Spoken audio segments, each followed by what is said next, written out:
Hey guys, Taylor here.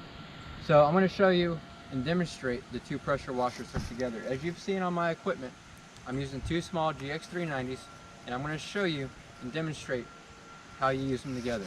So we're going to start off with a 4 gallon a minute tip.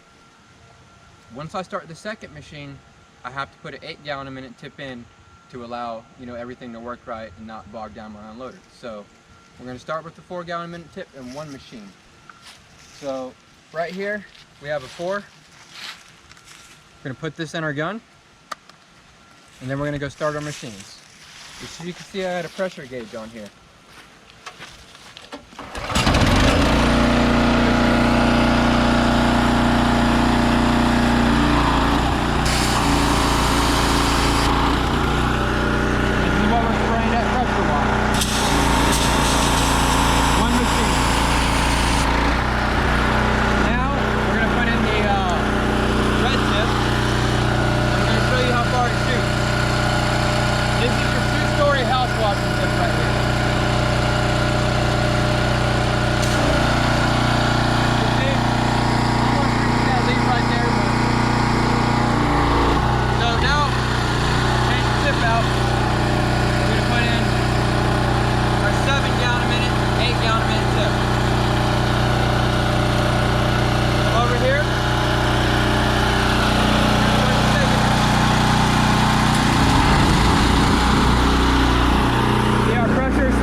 PSI even with the leak in our gun.